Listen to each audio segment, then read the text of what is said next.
Welcome everyone to That's a Wrap, where we review TV shows and movies. I am your host, Ricky. Let's dive right into it. Just finished watching WANDAVISION for like the 20th time. This is a brand new channel, so I figured, hey, why not start it with one of the more popular shows on, TV or streaming. So the way I like to do reviews is kind of go into it with an open mind, a blank slate, and not have any preconceived notions. Of course, though, with Marvel, it's kind of hard. We've already been pre-groomed to knowing, having an idea who these characters were. And it's definitely an experience once you do understand the source material, the MCU, the cinematic, all the movies leading up to Endgame, and just having that background is so enriching to the experience that you're going to be diving into with not just WandaVision, with some of the shows that are coming up like Loki and Falcon and the Winter Soldier, on top of all the movies that are be releasing. So just you're doing yourself a disservice if you're not just going back, even if you think it's good to go back and kind of get familiar with some of the characters that you're going to be watching, and just the stories. Now luckily in WandaVision, you don't have to kind of look too far or get too invested into the whole catalog that's already been out. You only kind of have to only see the Avengers Age of Ultron, where WandaVision and her brother are introduced. Obviously also Vision is when they're introduced. You might want to take a look into Captain America Civil War. It just kind of lets you in a little bit more of the workings in between Wanda and Vision, and kind of gives them a little bit more of a story. And then obviously the last two is going to be Infinity War and Endgame, where it's kind of centered on especially on in Infinity War, kind of centered around both of them throughout the movie, or especially Vision and with the Mind Stone. And in Endgame, not so much per se, except for the end when Scarlet Witch comes back, Wanda, and fights. We have that awesome fight scene with them at the end of Endgame. Obviously the end, almost towards the end, when her and Hawkeye are sitting back up and kind of reminiscing about a Black Widow and Vision, right? Where she says that she knows that they, both know that they succeeded. Those are basically the four movies. Maybe I'm missing one, but I don't think I am. But just to kind of get yourself familiar with them, and then you could just dive into WandaVision, so you can appreciate it more. If you don't know the backstory, like if you just saw episode 1 of WandaVision, which was just titled filmed before a live studio audience.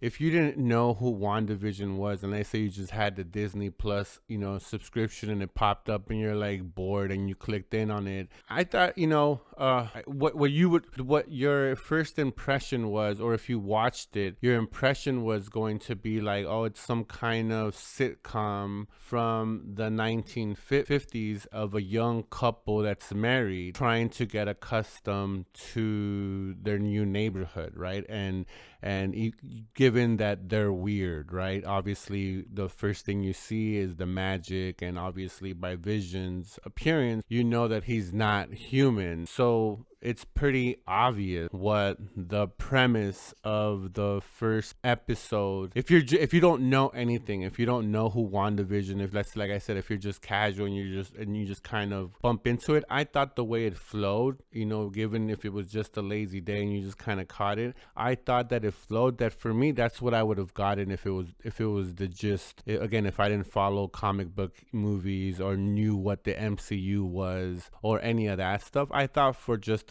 a blank slate, it flowed good. It was entertaining. 22 minutes that, it kind of like a short pilot. It kind of seemed it wasn't too long. It didn't grab too much of my time. So for the casual viewer that doesn't know anything, I thought they were out of, I have a rating for this at the end. It's 1 to 5 popcorns, and that might change in the future, but for now we're gonna keep that. So if it was a casual, like just for me, I would have given it like a 2.5, a popcorn, maybe 3, just because again it flowed. It definitely flowed with the period and those sitcom 50s, trying to get, like I said, accustomed to a new kind of way of life from the intro and all that stuff. So again, with having no preconceived notion of what the MCU, what WandaVision, again, I stumbled on upon it. I think that at least that would have been my first impression. Now, if you were a little bit more familiar and a little bit more fully engulfed in it, there is so many, channels with theories and Easter eggs and looking out for, and maybe at some point I could develop that much attention to detail to go ahead down that rabbit hole. Not at this moment. So let's dive into the review for some of us that are more familiar with this sitcom, right? Or with these characters. So the first thing, like I said, you notice that you're in a 1950s kind of style. Obviously, when you hear the laugh tracks, you're aware that it's some kind of sitcom. And for me, at least, the first thing that I saw it, looking back at it, and not even looking back at it, even now when I could think about it, I know that channels have already said who it was inspired by. But for me, I saw a lot. The first thing that popped into my mind was I Love Lucy. Maybe it was that's one of the shows that I was predisposed to, one of the ones that I first saw, but my mind went right to I Love Lucy. And I thought that the costumes, the film editing, the way the cameras went back and forth, kind of that Desi Arnaz, Ricky, I Love Lucy style of filming, what that he invented was what I think a little bit was being shown also. Maybe I'm wrong, but that's just what I thought was being shown, and I thought it was amazing. I was thoroughly impressed with the acting, the way they were acting like the time. Again, not only with the laugh track, the editing, camera work, the whole thing. The I want to say the background, but I can't think of the word right now. The set, anyways, was so perfectly executed with the costumes. I was just in awe, and since I know a little bit about the characters, I was just even more confused. I was like, what is going on? What am I watching? Just like I think most of us were, because I don't care what kind of theorist or what kind of, where you fall in all this stuff, but I don't think any of us knew. And that was so beautiful about this. And I know I'm going one episode at a time. There was 2 episodes dropped, but just for the sake, we're just going to keep it on episode 1. And I just think for the way it was just perfect. Again, confusing, but very entertaining. Like, where is this going? Where is this taking us? The suspense for that was kind of just, putting you on the edge of your seat, at least for me. Again, maybe it's just because I'm a dork for it. I've been waiting for it.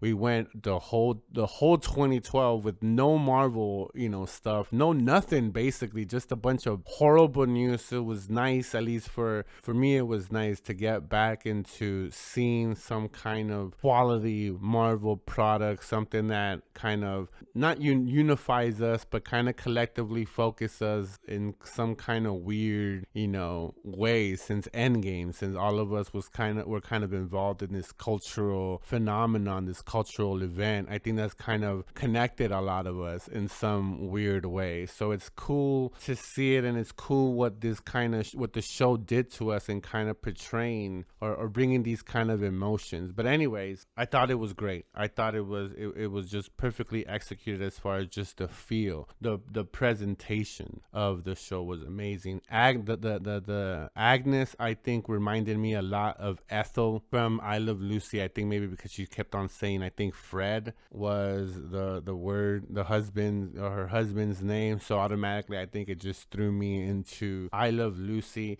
Kitty was amazing as always. I love her in all the roles she plays, and I think for the first episode, her kind of gravitas that she has as an actress. I don't know her name. I should probably take some time to know her name, but I know her as Kitty from the 70s show, and I think everyone else does. But I thought when I saw her, I was like, oh, what a dope little surprise that they were throwing in. So yeah, love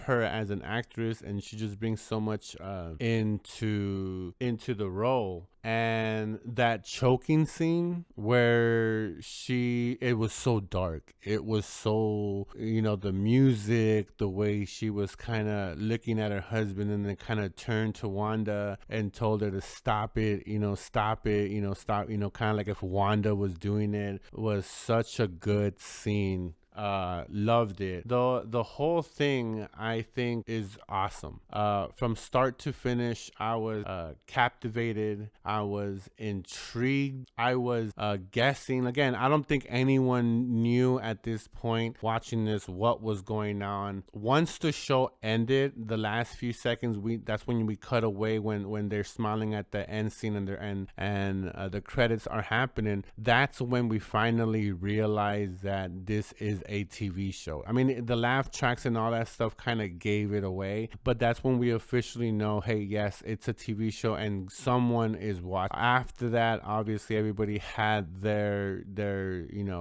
ideas, their theories. Who was it? Who was watching? What was watching? As far as storytelling goes right now, maybe it's just, again, we're already pre-wired, just invested in the MCU, but the storytelling that they are doing and the style in which they are doing it is in a different level. And maybe it's just me. Again, maybe it's the way I, fanboy out about it, but I think that the storytelling that they're doing through a cinematic view or a cinematic way is just. Now, I know everyone talked about the commercials, and again, you have to be hardcore into the MCU to understand a lot of these things, and I'm gonna make other videos in this channel and get more in depth into some of those things, hopefully once I get good enough, if with in editing and doing all this stuff. I want to get more in depth, and there's a ton of channels that have already dived into all these little kind of again, Easter eggs and secret meanings and secret innuendos. And again, just again, like I started off saying, don't do yourself a disservice. Go back, pay attention, rewatch some stuff, dive into some comic books. You already heard that this is loosely based on the House of M. Get yourself familiar, or you put it on. I'm sure there's some YouTube channel, or there's YouTube channels that go over the House of M. Kind of get yourself a little bit more normalized with what you are watching, so you could just appreciate the details that are being presented, because it's just amazing. But back to the commercials, a brilliant, amazing the way they're made. But is it just me, or was I waiting for like a Dave Chappelle sketch to unfold? The way it was set up, the music, I was waiting for like some Dave Chappelle character to come and knock off thing and start just acting crazy. Maybe it was just me, or and how Dave Chappelle has in his humor has infiltrated my mind. But that's what I thought about the commercials. They were brilliantly done. And again, there was a ton of Easter egg, ton of meaning, ton of stuff, that a ton of goodies in those commercials. But for me, the first thing I thought was Dave Chappelle. Like, oh look, this looks like a Dave Chappelle sketch. And when she was waiting for the toaster to pop out, and the way she just looked at the camera, it just made me. There's a sketch like that in the Chappelle show, just like that. And I even think there was a similar looking actress that played that way, and she looked just exactly that way to the camera. I thought it was That's what at least it reminded me of. But the commercials were brilliant. The show was brilliant. I think for a Marvel fan of the kind of stuff that you expect from Marvel, I think 5 out of 5. Popcorns. Off the bat, you were super excited. You enjoyed it. For characters that again are in 4 movies and in the screen time, I think if we take it, except for Infinity War, where Vision got a nice little chunk of it in that storytelling. For the most part, they're not really that far into the MCU as far as movie wise, where you could watch them real, spend maybe a day getting to know those movies, understanding their backstory, and then jump right in where you hit in Glam One. And trust me, the story, the way it's presented, we don't know anything anyways in that first episode. So you'll just be right along with the rest of us enjoying this beautiful ride. So I thoroughly thought the storytelling was amazing. The visuals, stunning. The way it flowed was brilliant. And I don't think there's any doubt that the entertainment value was through the roof. So again, I give it a 5 out of 5. If you're into the MCU and are aware of the characters, if you were a casual, not aware of the MCU, I think you would have went into it probably giving it a 3. I gave it a 3, 2.5, 3 popcorn on that one of enjoyment, because I think all in all, it was just an entertaining first episode, and I can't wait the next episodes to be released. Again, I already watched all the way up the most current episode, which is episode 4. I'm currently working on the review for episode 2, among other stuff that I will be working on for this channel. Welcome to my channel. This is the first of many little projects that I have going on, and thank you guys for watching. Thank you guys. Hope you guys enjoyed it, and that's a wrap.